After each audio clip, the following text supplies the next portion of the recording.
Welcome back to The Trail, a college baseball recruiting podcast. We're here today to talk about email campaigns. If you did not check out the video for skills video and game tape, make sure to smash the subscribe button on the Backside Groundballs Media YouTube page. Go check that out. But Sam, let's talk a little bit about how to implement your skills tape into an email campaign, and where do you upload it and how do you market that out to coaches?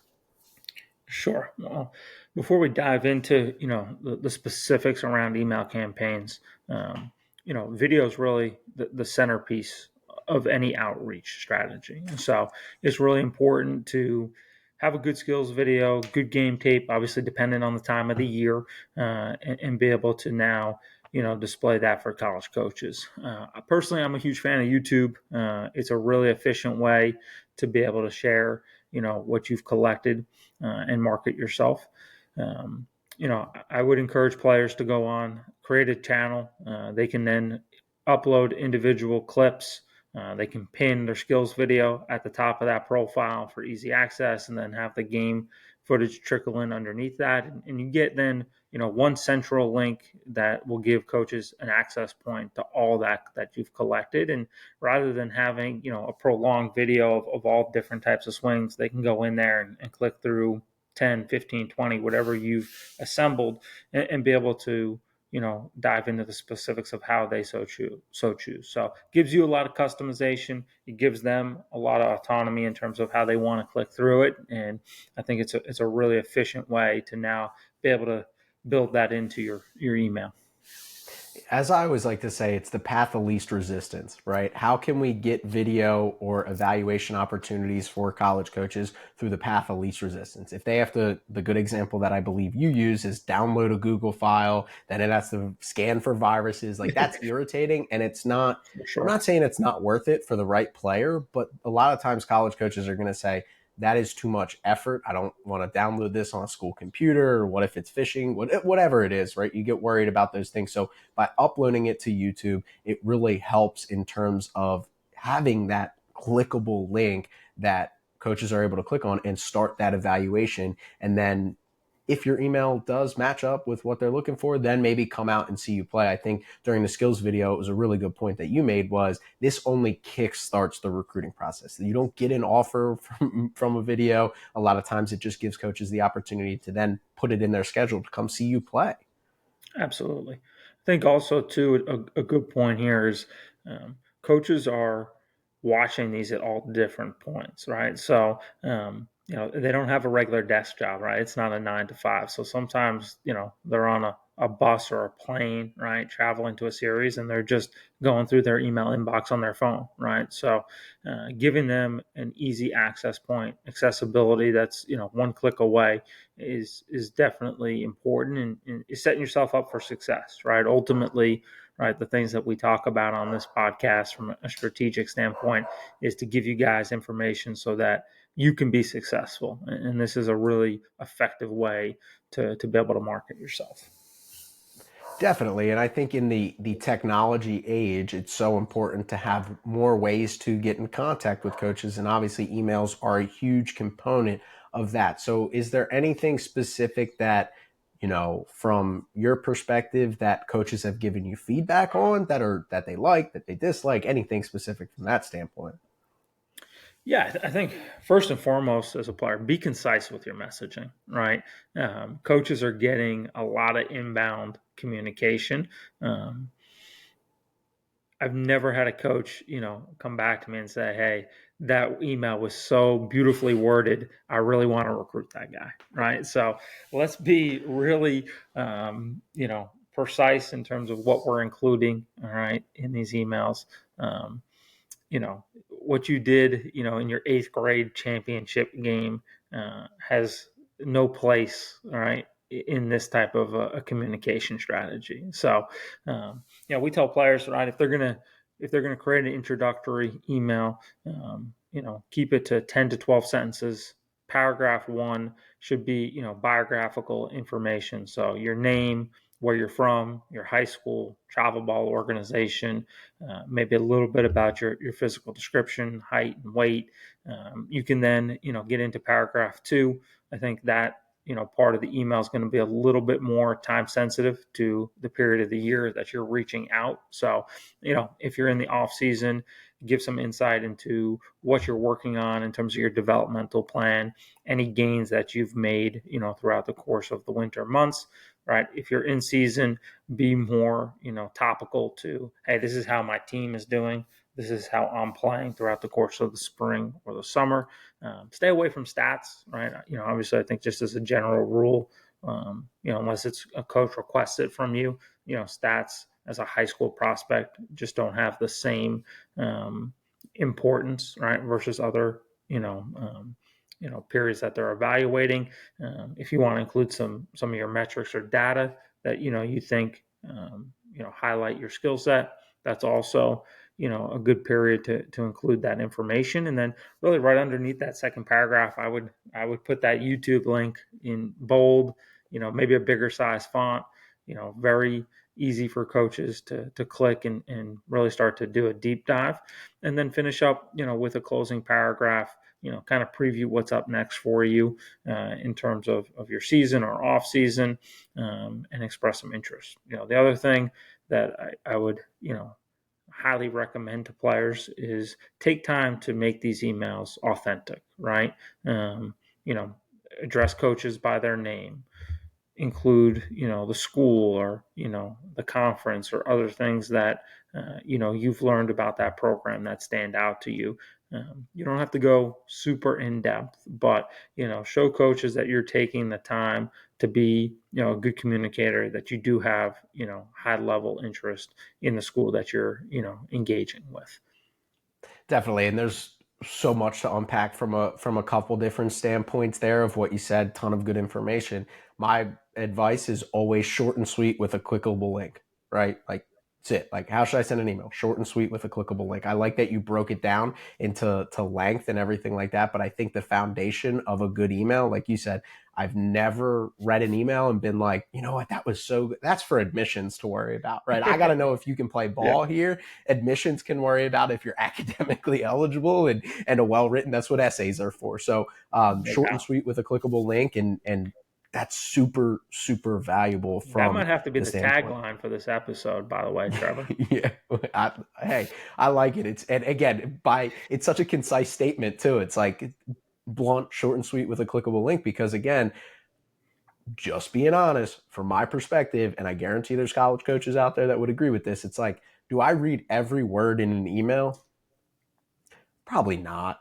Probably not. I'll read the basis. If you list how tall and how much you weigh, where you're from, where you go to high school, where your travel program is, because maybe I've seen you play, maybe I haven't. But I'm scrolling down until I get to that link and I'm clicking on it. And again, go back to the skills video if you haven't checked it out yet. Quality video matters as well. And again, if in that first 10 seconds, as Sam mentioned in episode 1 of this, you don't grab them, if you're too busy talking about like, hi, my name's Trevor Powers and super fired up about your program and stuff like that, you're probably exiting out right there. So again, there's so For sure. many good baseball players out there. And this is not to discredit any individual that wants to play college baseball, that you want to be able to catch a coach's attention and then get in their plans to see you play. It's not necessarily get that offer from a well-written email and have an opportunity to play. No, it's just catch their attention enough to get a response back, or at least get interest in your schedule and things like that. And good things are going to come from that.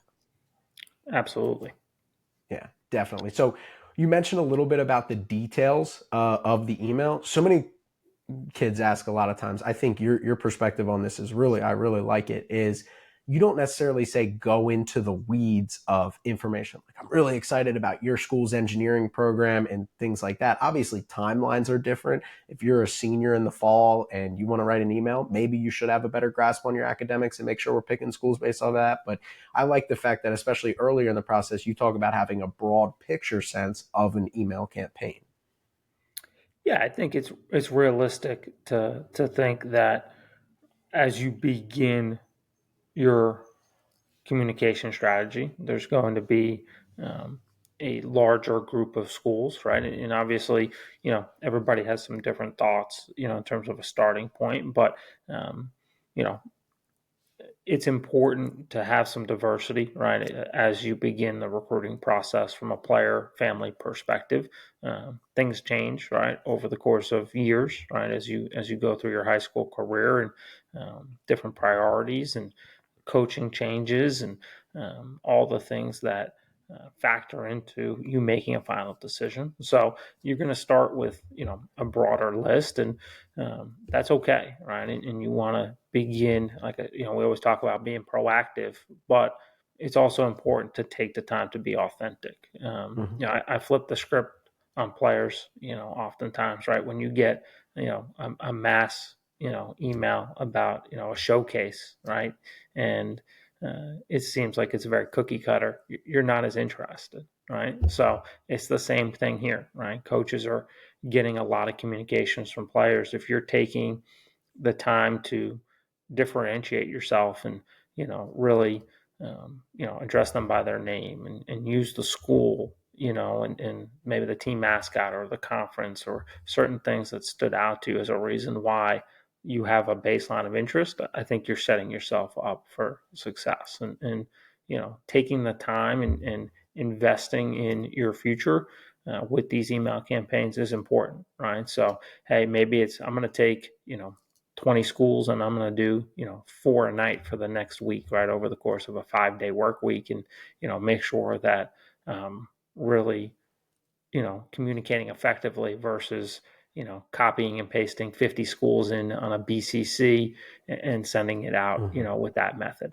I think one is definitely going to be way more successful, and is going to be received a hell of a lot better by the college coaches. Yeah, and I think the important thing there is it doesn't have to be an hour's worth of research. You don't have to talk about the student to teacher ratio. You don't have to talk about, what makes the university special. It's something small, like you said, using the school's name, using the coaching's name, and making sure you're addressing the coach that you're actually emailing, and mascots or conferences, just because it's something small to prove that you are actually not doing the BCC to 50 coaches, send out one mass email. Because again, as I've always said, it's like, if you receive an email and it's very obviously not personalized to you, like you said, flip the script. When you get a showcase invite and you can tell it was sent out to 7,000 people and they're trying to garner interest for it, you're not going to be very interested. The college coaches, they're more selective about compared to showcases and things like Good that. So point. if you give them any reason to be like, no, okay, well, I'm not going to watch that video, right? Because your goal's really just to get them to the video, to click on it, and hopefully that garners some interest. Like, you don't want to cut that off before they're able to get to the video. For sure. Definitely. Definitely agree with that. Perfect. So when we talk about initial email campaigns, you mentioned like your introductory campaign versus follow-up emails. I know this is going to a little bit pertain to time of year, so maybe go through a multitude of times of year, but what's the difference between an initial email campaign and how do you follow up and know the right steps to follow up properly? Yeah, sure. So, right, we kind of talked through that, template, right, where paragraph one is going to be a lot of that bio information and giving coaches, a background of who you are. Once we start to progress to future communication, we're going to be, you know, more aggressive from sentence number one in terms of giving them an update on what you're doing, within the last certain period since you've reached out last. So if it's going to be the winter, right? Let's say we're ending the off season, we want to give a good 4 to 5 sentence recap of everything that you achieved this winter, both in terms of advancement with your physical features, your skill set, and then a quick preview of what's to come with the high school season. As we get into, summer ball, you're going to recap your high school season, what you did on the field, how your team performed, and then set up, the season to come in terms of, your summer schedule, and where you plan on being throughout the course of the evaluation period. Looking ahead to the fall, it's pretty similar. You always want to provide, a recap of what you've just achieved, and then looking ahead. So those emails are going to be, shorter. Again, I would recommend anywhere from 6 to 8 sentences. Be really precise, with what you're including, and always include video. So in season, make sure that you have substantial, clips, from a hitting standpoint, anywhere from, 5 to 10 good swings. And, from a pitching aspect, at least, a few good pitch sequences so that coaches are continuing to see the physical progression of your skill set, of your frame, and being able to size you up in a manner that, again, is going to keep them interested and keep the conversation ongoing. Definitely, and I think that's a really important piece, and is being able to understand, as you mentioned to me off air. It's like you don't want to talk about your off season stuff in May because a college coach wants to hear how you performed in the spring season. Because if you don't highlight how you performed, then college coaches are going to think you're not playing, right? And there's value in that. Like you have to be, if you're not good enough to play for your high school program, why should a college coach believe that you're good enough to play for their program? And sometimes it's Sure. very important to understand that it's not about, yeah, you did gain 15 pounds of muscle in the offseason. And that's great. And that's valuable. But how did that translate to the spring season? Did you hit a couple home runs? Did you set, a PR in terms of velocity? The last question I have about email campaigns is, and this is going to tie in our next conversation, which is centered around metrics. How important is it to be honest about actual metrics? Obviously, when you work with somebody like you at CSA, you guys take the metrics, and if a kid lies, you're going to be like, hey, we know, we have verified 60 times, we have verified exit velocities and PRs. But how important it is to not to say, like, if I emailed a coach right now and said I'm 6'1", center fielder who runs a 6'4", and they're going to be like, yeah, that's a really good prospect for us. And then they see me playing, I'm 5'8", definitely don't run a 6'4", and not as good as I sold myself as. Yeah, again, you're using this outreach to generate interest. At some point, you're going to have to prove it out. So you want to set yourself up for success, right? If you're, from a pitching perspective, if you're not 90 to 92 and you get, you know, we'll use Coach McDonald, right, from UConn to come out and watch you throw. And, that's what he's expecting to see. And you're, 84 to 88, there's going to be disappointment there. You've set yourself up for failure almost, right? And I would argue that, 84 to 88 with, good secondary and some projectability is still a Division I arm. So it's not, you know, it's not a function of are you good enough, but there's definitely certain levels of college baseball within Division I, Division II, and Division III. You need to understand where you fit, but lying or I would say expanding your metrics, that aren't a realistic expectation of you as a player, you're really doing yourself harm. So it's important to constantly evaluate your skill set, understand where that fits, in the levels of college baseball, and then reach out to the schools that are going to give you an opportunity to, generate real interest and culminate in offers. Yeah, and I even like to use the psychological side from a college coach's perspective of, if I was promised 84 to 86 and you're 86 to 88, I like you more. If I was promised 90 to 92 and you were 86 to 88, could be the same player, could be the same profile. But if you under promise and over deliver, you're going to be in a better standing with that college coach than if you over promise and under deliver. And then they're just going to be disappointed, even for the same profiles, because you weren't honest with the truth and you did stray them the wrong way and try to manipulate getting them to watch you play. And again, like you said, at the end of the day, we still have to pitch in front of these coaches. So even Yep. there's no point in lying. And this is from my position, your position, travel coaches, coach, high school coaches, everybody. If you're listening to this is not just about the player sending the email. Under promise, over deliver, and good things are going to happen because the relationship's going to grow. 100%. I think, obviously a topic for another podcast, but player evaluation's got to be at the heart of any good recruiting strategy. And you got to be around people that you know and trust and are willing to have a difficult conversation with you, because they're going to bring candor. They're going to be, very straightforward with, hey, this is your skill set. This is where it fits in the college game. Let's come up with a winning strategy to get you to a good fit, right? Because ultimately, um, across your skills videos, your game tape, your email campaigns, um, your exposure strategy, the ultimate goal is to go to a place excel on the field, in the classroom as a person. And if you do that, you're going to have a great experience. But you need a sense of direction in terms of where am I going? How am I going to get there? That all starts with understanding what type of player you are. Definitely, definitely. So if you like this information, great information, Sam's providing great information and perspective, make sure to smash the subscribe button to the YouTube channel, Backside Groundballs Media YouTube channel, and make sure to go to the YouTube channel, check out all the trail episodes that we're doing, planning on putting out a ton more. But good episode. I like it, and we'll see you next time on the trail.